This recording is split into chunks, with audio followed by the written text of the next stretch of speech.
Hey everyone, and welcome to the Austill Show, the TYM Influencers and Tennessee Ministry Network podcast.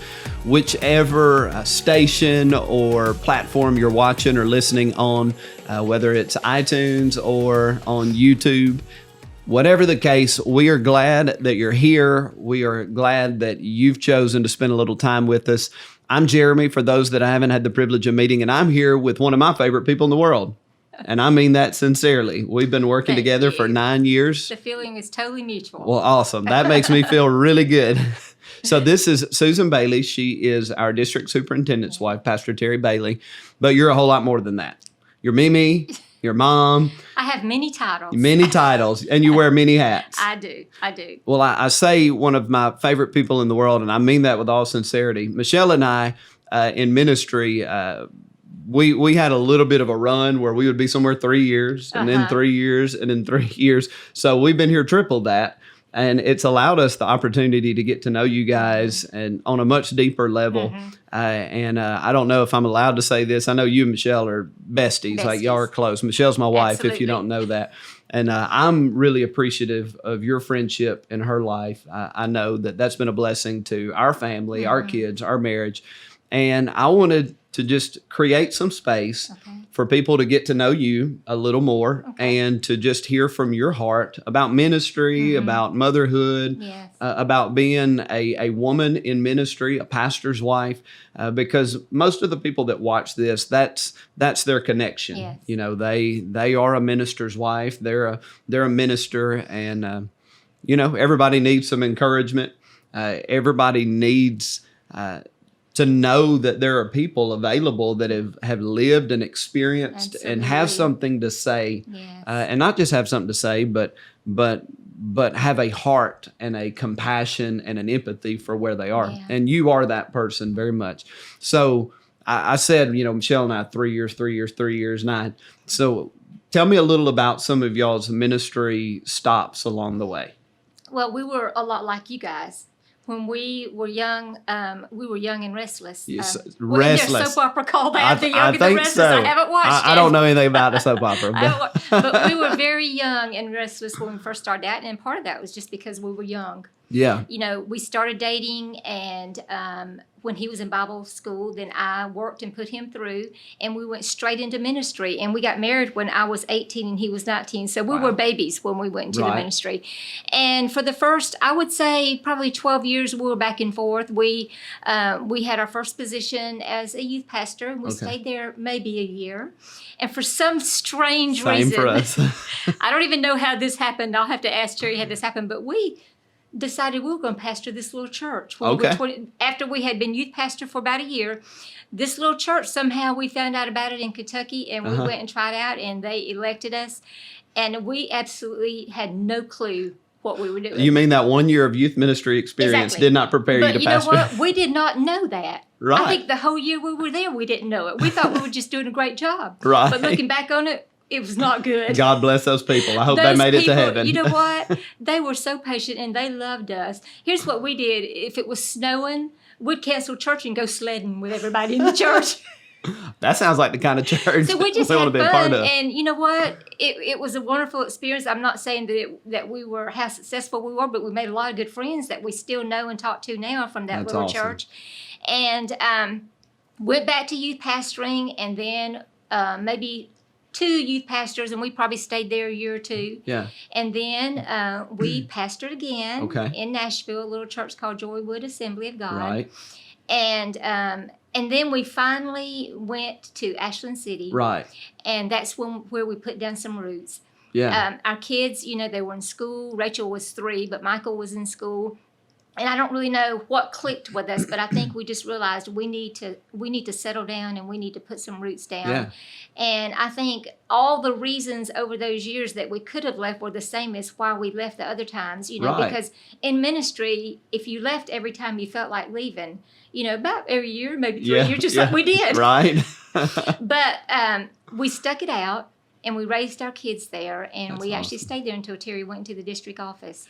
So how long had y'all been married before you had kids, and then how old were you when you went to pastor in Ashland City? Okay, so we we were married 5 years before Okay. we started having kids, and then we had a couple of miscarriages in between. So there's 6 years between our kids. And then when we went to Ashland City, Rachel was 3 and Michael was 9. Okay. So So how old were you and Pastor Terry at we that were point? 33. Okay. So 33. still really young, Yes. senior pastor. Uh-huh. And you guys were there, again, how many years? 22 years. 22 years. Yes, a long That's time. incredible. A long time. That's awesome. So obviously, in the midst of all of those experiences and places, you probably had a couple of moments that felt monumental. Like these were big wins. These were moments that still stick out to me as precious and meaningful. Do you have a couple or 3 or 1 or however many just moments or experiences or successes that you feel like were really, really meaningful? I don't know if I can speak of specific instances, but I can just tell you that what brought me the most joy in the ministry. Yeah.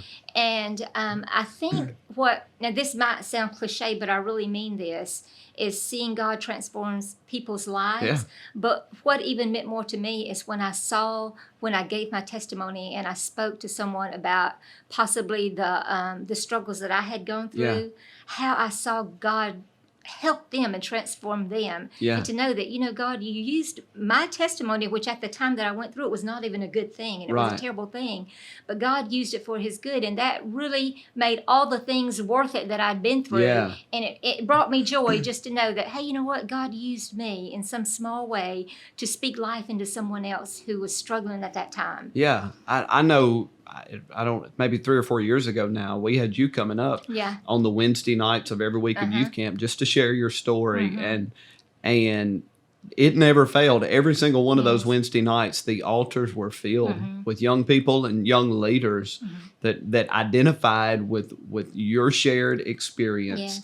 And said, speak into my life, minister to my heart. And so there is something really powerful about sharing your story. It is. And, it's a very vulnerable place to be. Yes. And God literally spoke to me and asked me if I was willing to be transparent in order for him to help people. And I said, God, if you'll help me, I'll do it. And it has been just a wonderful thing. It was the hardest thing I've ever been through. Yeah. But God has received the biggest glory through that than anything that's ever happened in my life. So there's a little bit of a tension there, and you've already alluded to it about being vulnerable because, and maybe it's a little less now for the younger generation, but that tension of kind of not looking weak, not letting your guard down too much because you don't want to give people something they can weaponize against you. Yes. Can they handle my vulnerability versus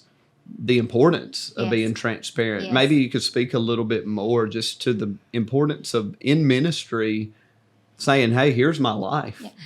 What I have learned and we have learned over the years is that people, they need to know that you're real and that you've experienced things too, because if you act like you're way up there, then how can you empathize with them? But if they know, hey, she's been there, she knows what it's like. We can stand up in the pulpit or stand up in all day long and say, I know how you feel. Right. But if we're not willing to let these people know that we are actually real people with real feelings, I tell people the only difference between my husband and yours is that my husband happens to be called into the ministry. Yeah. But he's just a man like every other man, and I'm a woman like every other woman with all the good, bad, and the ugly that goes along with it. Right. And that doesn't diminish your role as a leader or Absolutely a spiritual not. authority. As a matter of fact, I think in many ways that heightens it. Yes. Because you're saying, I'm willing to lay my soul bare for the greater good. Yes. And it makes you more relatable to people. Yes. It just definitely does. If we were going to talk about stereotypes a little bit, and that's one of the stereotypes that I think that people have had about ministers. In fact, when we were at our first youth pastorate, the pastor that was there, he was a wonderful man, but he was a very, very old school, and he actually told us, you don't get close to the people. Wow. And he and his wife didn't get close to the people. There was always, arm's length. And Terry and I, we're just not that kind of people. Right. We just get right in there and love on people, and they love on us because we can't do it any other way. And And so he told us from the very beginning, you can't be relatable. But you know what? We found out early on, we can't do that. No. We can't do it. We have to be in there. You walk through the trenches with people, you know. And it's work for us. Too. Yes. And even having to push past, because I think maybe sometimes people say you kind of keep an arm's length because that's their personality. Yeah, that's true. And so they're kind of, you know, justifying their personality instead of saying, no, I can't allow my personality to dictate the way I relate to people. Like I still have to be like Christ, which Jesus exposed on the cross, gave us the ultimate example that you lay your soul bare, you lay it all out for people to see. And then you just trust. And if you get wounded, if people weaponize it, hey, God will take care of you. That's exactly right. You know, but you're trying to lead them into wholeness. Obviously, your story that you're sharing is, hey, here's some of the challenges I've experienced personally. What are some of the challenges as a ministry wife and a woman who's a minister have you experienced that maybe some that were pervasive through the whole or just more common? Well, I can tell you probably my biggest struggle through the whole ministry has been the fact that a lot of people don't know this, but I'm a very introverted, private person. And you think, wow, God has a sense of humor, doesn't he? He does. Here I am. This podcast right here is as far out of my comfort zone as I could ever be. I won't tell them how nervous you were. Oh my goodness. I'm still sweating a little bit. Well, you don't have to tell that, but it's fine. But, you know, so everything that we've ever done really in the ministry has been, it's been kind of a struggle for me. Yeah. You know, now, obviously it's easier now and God has taught me a lot along the way, but it still goes against who I really am. I'm really an introvert. My happy place is maybe 5 rows back in the middle of the church, you know. And then look what God has done. And then here you sit as the district superintendent, which is incredibly visible and challenging in the sense that you're not in a local church context. So people, the proximity, everybody that we're ministering with lives all over the place. And so being an introvert in some ways makes it even more challenging because it's like, how do I interact with the person that's in Knoxville or whatever when I'm living here in mid-Tennessee? I call myself, I'm kind of like an extroverted introvert. Oh, yeah, because is there such a thing? Yes, because your like personal interactions, you're outstanding. Like you relate really well. You make people feel comfortable. I totally get that. People would never necessarily categorize me as that, but I'm pretty introverted too. Yeah. Like I prefer to be by myself, you know, just kind of do my own thing. And I don't do good with small talk. Yes. It feels really awkward. Oh, God. Like, let's just go ahead and get into the nitty gritty because I can't do this talk about the weather thing, you know. But, you know, I think that's how God does things because if he called the likely one, and he does do that too.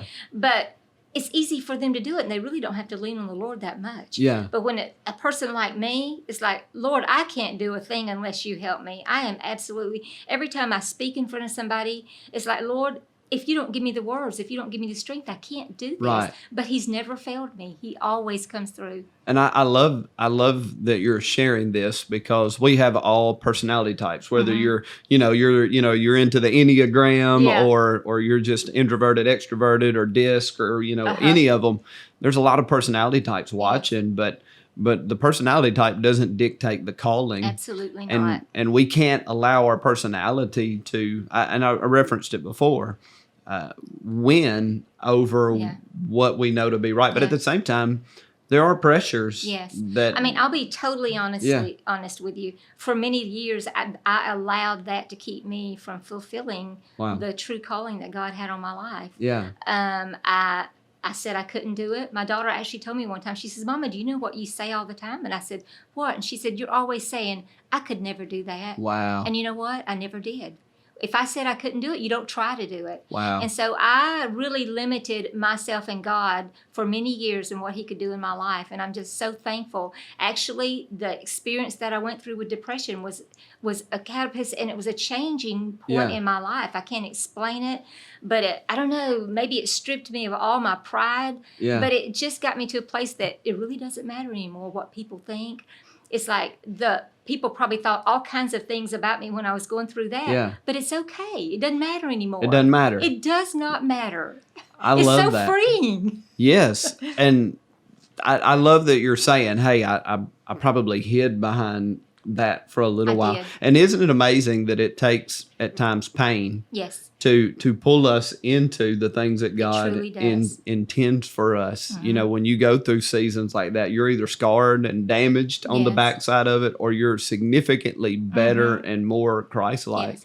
And some people, when they go through situations like that, they want to hide it and not let people know. Yeah. But the problem with that is that when you do hide it, you're always wondering, what if somebody finds out? But when you bring it out into the open, the enemy can't use it against you Come anymore. on. It's so free. He can't even use it against you because it's all out in the open anyway. What can he show? That's and so what good. can he reveal? It goes from being a potential weapon in the enemy's hands to a Exactly. weapon in yours for Absolutely. the glory of the Lord. You Once just beat him to it. Hey, yeah, I you love haven't got it. anything on me now.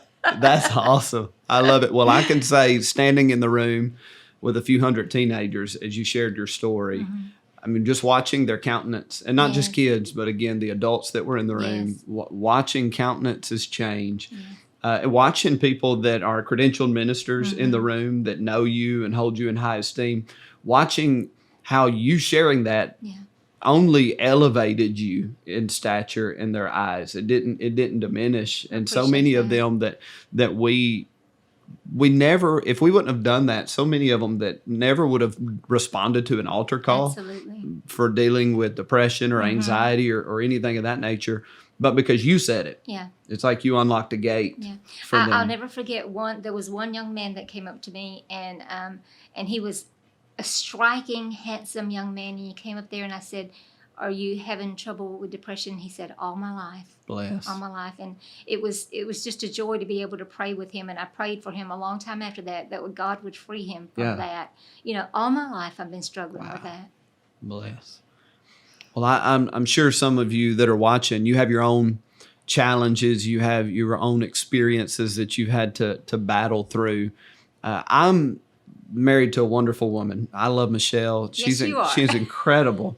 I mean, I couldn't get out of the rain if it wasn't for Oh, her. I'm Like telling you, she that woman keeps you she, going. she orders my life, Yes. and I'm protective. And Michelle, you mentioned stereotypes before. She doesn't fit the stereotypical minister's wife from decades past. I think that's why we get along so well, because I neither think one so. of us do. Yeah, she doesn't play a piano. She doesn't sing. She doesn't preach. She's brilliant. She's highly intelligent, but those aren't the roles that she feels. Now, everything creative that we do ever in 20-something years of ministry, the overwhelming majority of those ideas came from her. And anything know. that you wear that's sharp, she got it for you. 100%. She picks everything out. So this is a rare day. She didn't pick it out, so I just wore all black.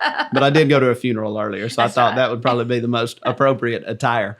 But I believe because you don't fit some of those stereotypes, you don't check some of those old boxes, that you bring a lot of relief to other ministers' wives, to especially some of the younger minister wives. So could you just talk a little bit about navigating the expectations of others, and just some encouragement for any of those that don't fit some of those stereotypes? Right. You said one time that I had bucked the stereotype, and Yeah. I thought, is that a nice way of him calling me a rebel? No, it just means I that know. you're so comfortable being who you are. Well, You just it said, was I'm a not long letting that time be on coming me. for me. It was a long time coming Okay. for me, and I went through a lot to get to that point. And I think one of the reasons I finally got to the point, it was just survival. If I'm going to do this, Yeah. I've tried to do it all those ways, and I've been miserable, and I haven't been successful. And if I'm going to do this, Lord, you've got to help me do it my way. Yeah. It doesn't mean that the other methods were wrong in the past, that those methods aren't wrong, but we have to find our method. The message always remains the same, but the method can change. Right. Even, people might say, well, I don't want really people to model themselves after me. I want them to model and to find the method that God wants them to use to be their best and to fulfill their full potential for Him. Because what might work for me won't work for somebody else, and vice versa.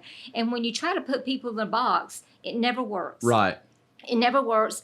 And I think that I just had to do it just for survival. Yeah. It wasn't like, hey, in my mind, I'm thinking, I'm not going to be the stereotype. I'm not going to do this. I just had to navigate my way through it and find my way. And I had to be me. Exactly. And I've always known that I was different. And a lot of times I put myself down because of that. It's like, I never really felt like I excelled in anything. I could play the piano okay and I could sing okay, but I never excelled in anything, Yeah. And for many years, I kind of put myself down because of that. But you know what? We have to realize that God made us as we are. And there's some people that I can reach that other people can never reach, and vice versa. Right. And our methods and the way we do things is what attracts people to us. And God knows at that moment who He needs for us to reach. Yeah. Does that make sense? Absolutely. So Paul communicates, I believe it's in Philippians. It might have been in one of the other million letters he wrote.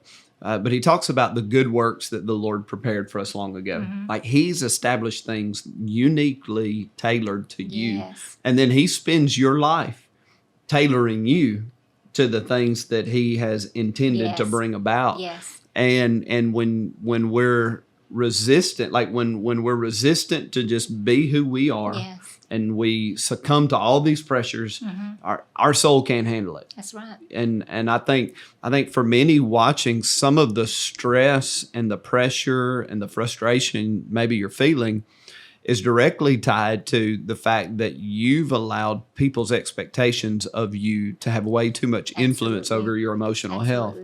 And people sure do have expectations. Yes, they do. They say, well, you're the superintendent's wife, so these are the 12 things you need to do. And this is just a small thing, but it's kind of a funny thing. But over the years, Terry's always been involved in the district in some way, shape, or form. And, when we have our ordination service, well, I guess they would send out a letter and tell everybody who's going to be marching down the aisle that everybody should wear black. Oh, yeah. Well, if they did, Terry never told me about that letter. And also, black's not my color. Okay.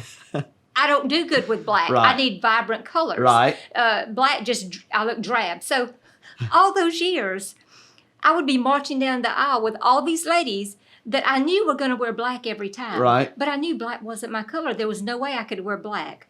So I always wore my bright blue and my peachy colors that looked good on me. And your subtle form of protest. Yeah, I guess I was rebelling, but I didn't know that was the rule. I thought it was just odd that everybody wore black, But now I'm at peace with who I am. Yeah. I think I finally gotten to the point that I'm at peace that, hey, I'm a little different, but that's okay. Yeah. That's okay. And you don't. So I wore my bright orange the other night, but I did wear my navy blue underneath it. Okay. That did it. That brought it all balanced together. it all out.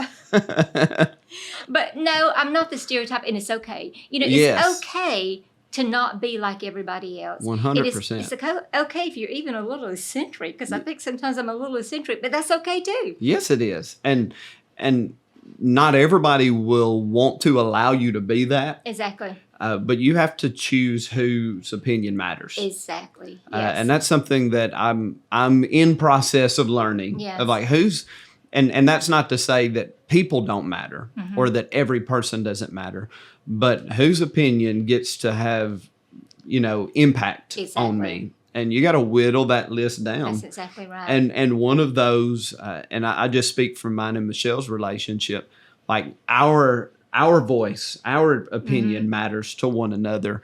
And so maybe you could just speak to some of the men and pastors that are watching on what they can do to help their wives to navigate those expectations of other people. Yeah. You get what I'm saying? Yes. Like what can they do to make that easier for their wives so their wives can be who God intended for them to be? Exactly. men as well can fall under the pressure and can Yes. of expectations of others. And I can honestly say that my husband has never done that. Yeah. He's always let me be who I am, and I know that he probably a lot of times wished that I would do more.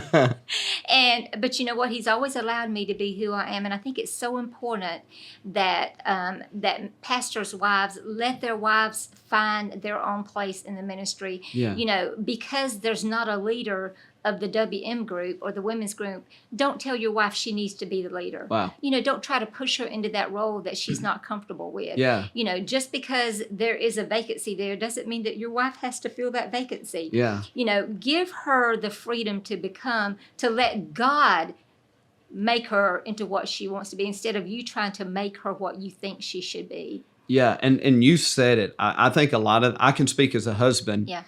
A lot of the times I have to fight because I feel the expectations of other people and people Yes. looking into our marriage Yes. and into our world. I have to battle off their expectations so that I don't put stuff on Michelle. Right. And I've found that most of the time when I'm putting expectations that aren't quite congruent with who Michelle is, it's because I'm letting other people influence That's me. exactly right. And that's a tough battle too. So It even is. as It a is. husband, I have to make sure that I'm not being swayed by everybody's Exactly. expectations. Because we're all under that pressure to Yes, conform to the way people think it should be. Right. We're all under that pressure, and we have to constantly be aware of that Yeah. and be cognizant of the fact that we have to allow each other to be who they are. Yeah. And you know, I'm his wife, but he also knows that God is the greater, and I have to obey him before I obey my husband. That's not Yes. sounding good. Yeah. But I get what you're saying. Yeah. I think we all know. but he allows me to do that. He Okay. allows me to do that. Okay. I love it. Well, just a couple more questions. Yeah. I'm enjoying this. I hope Me you too. are. I'm We've kind loving of gotten it. past I'm loving the it. beginning Yeah. discomfort of these things. There will be inevitably some young female ministers, young ministers' wives that are watching this. So just some wisdom, just anything that you would like to share with them, and maybe just speaking to young couples in general, young ministers, just a couple of bits of wisdom that in their early years, if Yeah. they'll get these right, it'll Yes. pay off big in their Okay. later years. Let me address first the young pastors, ministers' wives, and most of them have young children. Yeah, You know, if you're a youth pastor or just a young minister, you've usually got young children. right. And that was probably one of the most challenging times for me when I had young kids. Terry would leave to go to the church early, and here I'm struggling to get these kids to church. And you know, everything. By the time I get there, I wish I wasn't even there. Right. You're so perplexed, and you're just. But you know, I heard. I don't even know where I heard it, but I just remember when two were small. I heard it somewhere. I read it. I didn't hear it on a podcast or anything because we didn't even have those. cell phones back then. So It's I have tape. no You heard it on idea the where tape somewhere. I know. I don't know where I heard it, and it was such a small thing, but it was life-changing for me. The woman that was speaking, she said, "Young mother, one day you'll carry your Bible to church again."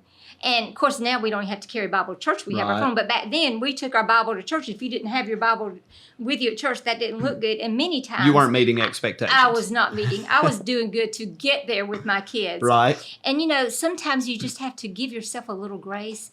And also, when you're raising children and you're in the ministry, you have this struggle of which one comes first. Your greatest ministry are those children. Yes. They are your primary ministry. If we win the whole world and lose our children, then what have we gained? Yeah. You know, it's not worth anything. And a lot of times, preachers' kids feel like they have more expectations on them because they're a pastor's kid. Yeah. And, you know, people sometimes expect them to be examples Yeah. and be, the role models. I never, ever, ever put any pressure on my kids to be a role model, to be an example to the other people in church. They're not examples, they're kids. They're kids. They're kids. And one time we had a man in our church that my son did not like to wear the Royal Ranger uniform. It was stiff, and he only wanted to wear the T-shirt. He did not want to wear that other shirt that was Right. stiff. And I just didn't make him wear it. It wasn't worth the fight to me. Just wear your Right. T-shirt to Royal Rangers. Well, he came up to me after church one night and he said, I think that your son should be an example Oh my. to the other boys. Was that a good thing to say to me? No, I think that it was Royal not Ranger good. commander might have got demoted. Yeah, he did.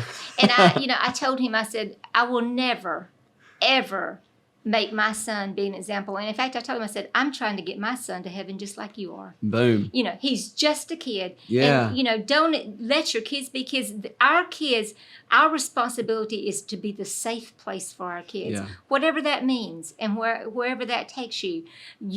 That is your ministry right now. And another thing, sometimes you think, well, how can I do this? But just knowing that it's a season. Yeah. And that this season may be hard, but it's just a season and it'll pass and things will get easier. Just knowing that sometimes is just reassuring and comforting to know this is not going to last forever. Yeah. And there'll be a time that will be so much easier. But right now, your primary ministry is those little babies that you have at home. And if you don't, if you don't do anything in the church and if you don't participate in anything but raising those kids, that's your primary concern to God right now, is to raise those kids. And absolutely. So anything else? No, I think that's great. Just give yourself some grace. Don't expect so much of yourself. Yeah, just the comprehension, just knowing these babies are my assignment right now. And I'm saying that, I know I'm saying that as a man, as a dad, but I can say it from our home, and I feel comfortable saying it on Michelle's behalf because she has a lot of conversations with a lot of young mothers in ministry, because that's our role, in the district. And that is her repeated affirmation. I think that sometimes people get the God role and the ministry place out of the priority. God first, family, and then ministry. Yeah. And a lot of people think, but that's the way it's supposed to be. Right. God first, family, and then ministry. Yes. Does that mean the ministry has to suffer? Absolutely not. No. Because if you're keeping the family thing right, God's going to bless the ministry If you're too. healthy, if your family's healthy, if your home is peaceful. And of course, peace doesn't mean they're not running around in their underwear throwing Legos. I mean, that you can still have peace. And That's it. I mean, in my house, we wrestled for 25 minutes the other day and they about killed me, but that was peaceful, right? Exactly. But a home environment, taking care of those kids. I can just say, first off, you and Pastor Terry are good to our kids. And they love y'all. Kids. Well, they love y'all so much that when we go out to eat, when we tell them we're going out with Pastor Terry this season, they're like, yes. And they we are sit fine there with it. a long time, and those kids never say a word, never complain. No, they don't. Well, that's because we have iPads and all those devices now. Do what you got to do. Yeah, y'all had it harder. Yes, we did. I laugh though sometimes to, people that are grandparents now look at their grandkids and be like, God, we didn't, y'all got them on these iPads all the time. It's like, if y'all had iPads, y'all would have them on them we'd too. have loved it, let me tell you. Well, I want to finish with one question or thought, because this may be a stereotype. I've found in my own life, Michelle has a ton of discernment, and I'm learning to hear that. And so you have the gift of discernment. You're very perceptive. And I don't want to stereotype and say, that's innate to women, but I do believe people are uniquely gifted. Yes. And I think probably a lot of times females are more gifted because you're more observant. Yes. But I hate using stereotypes because everybody's individual is unique. But can you just speak to how to use discernment well? And then maybe some of the challenges that come with having strong discernment. Because I have a feeling there are probably quite a few wives that are watching that are saying, I told him. Exactly. And he didn't listen. Mine's one of them. So just speak to that a little bit. Yeah, I think that God did create, I know that God created men and women differently. And another reason I think that we have a lot of discernment is that our emotions, and we're into the emotion and side of things, so we can see people better than men can sometimes. Terry, he has a tendency to see the best in everybody. And that's a good He thing. That can does. be a very good thing. That's 100% a fact. Yes. But sometimes to a fault. Are we allowed to say that on the? I am, because I'm the superintendent's wife. I guess you can say. Pastor No, Terry, 'cause she said it. He knows that. I He know. knows that. And he I'm the same just, way. I to a fault. Yeah. He's always like, now, Susan, you Yeah. know, because that's just, Yeah. I seem kind of quiet and maybe sometimes, but when I'm around him, he sees it all and he sees Yeah. my everything. Yeah. But yes, there are many times that God shows me things about people that he does not show him, and he has really learned over the years to listen to me. Yeah. Because it's just a fact that people might say, what is discernment? It's kind of like you have this gut feeling or instinct, but you know it didn't come from you. Yeah. You know, you just know that I didn't think that up myself. You know, God gave me that. You know something even though you don't have all the facts. Exactly. Yeah. You just know it's there, and you have this uneasiness in your spirit. I can honestly say that many times I have an uneasiness in my spirit when I discern something that I know is not right and it's not holy and it's not wholesome and godly. And so, therefore, once God does reveal this to me, then what am I going to do with that? Right. You know, how he didn't give that to me to go around judging and lambasting people and telling them you're wrong. Usually when I find out that God has given me discernment on something, it's a call for intercession and to start praying. Yeah. Because it's not my position and my responsibility to go and confront that person. However, I take that back. There may be a time that he does allow me to do that. Yeah. But he's not going to allow me to do that until I have interceded and I've prayed and I've removed all my flesh from it and all my actual opinions. And because discernment is not a freedom for us to go out and be skeptical of everybody. That's so good. Yeah. You know, because, I can discern this and I'm just skeptical of it. It's not for that purpose. And it's not for the purpose of going and telling that person, you need to do this. It's for the purpose of interceding and praying. And then there may be that time in there. And I can say that many, many times when God has given me discernment about something that I've told Terry and I really don't like it, I really want to say something. Yeah. I really want to say it. And sometimes God has actually, out loud spoken to me that I'm not through my husband. Yeah, yeah. You're not going to do it. Right. You're not going to do it because I want to go and say how I feel. Yeah. But I have to realize that whenever God, what is that scripture? And it may not even apply to what I'm about to say, but to whom more is given, more is required. Yeah, yeah. You know, so he gives me that, but he also requires more of me because he's given me that discernment. It doesn't give me a freedom. Now you still have to guard your heart. It gives me a responsibility. Yeah, that's good. It's more of a responsibility than it is a freedom. I've given you this, you pray about it. There may come a time, and there have been times that God, and it may have been months later, and I've interceded over this, and I really feel like that, you know, I know that God, I don't have any ill feelings toward these people. I can pray for them. Then God may open that door. Yeah. And whenever I do say something to these people, it's not out of a judgmental spirit. It's out of love. Yeah.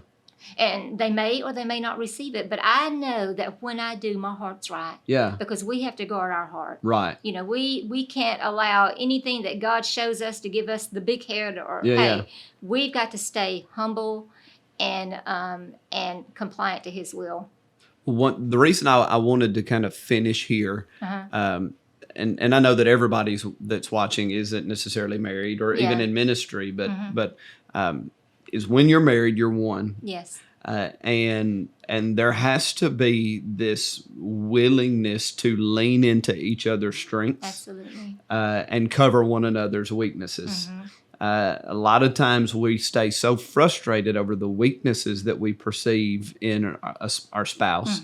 And I think maybe in the early years of marriage, we're more prone to that. But as we go through enough life, we come to realize like the weaknesses aren't as bad as we thought, and the strengths have been unbelievably valuable. Absolutely. And so just a final thought, wherever you are in the rhythms of your marriage and your family life, do the diligent work of perceiving the strengths of your spouse. Yes. And then allowing those strengths to be a prominent influence in your family. Yes. Whether that's as simple as one of you's a planner and one isn't, or it's one of you has discernment and another is think the best. Right. Because both of those are strengths. Absolutely. And you have to learn how to not be frustrated with the fact that you have different strengths, Yes. which means you have different weaknesses, but to say, how do we bring these two together so that we can have a healthy ministry, be healthy parents, be healthy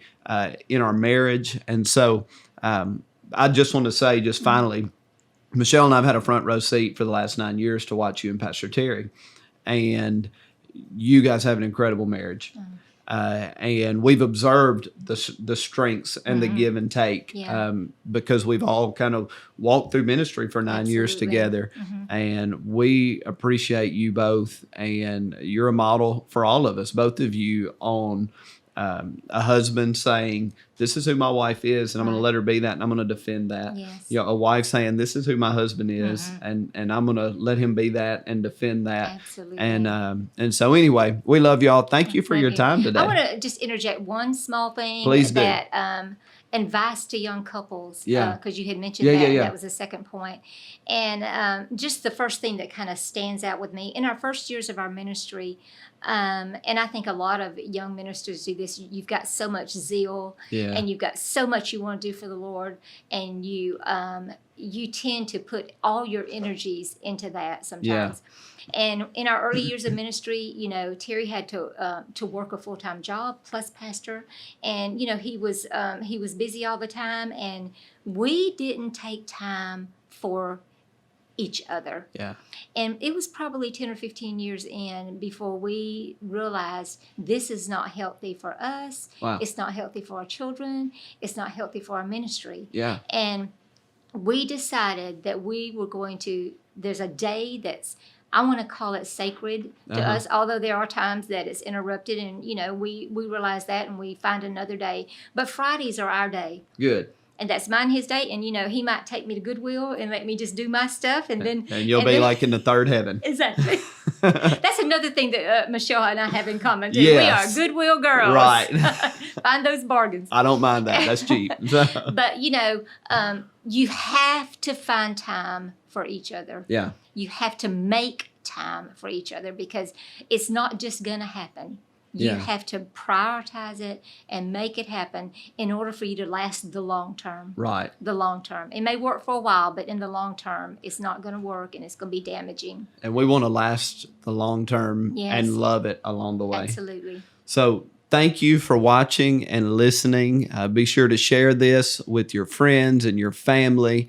And until you hear from us again, we pray that your marriage, your children, your ministry are vibrant and whole and healthy and full of life and full of joy and laughter. I mean, that almost sounds silly, but I hope you laugh a lot. Amen. Because it's a sign that things are going well. So anyway, until the next time, thank you.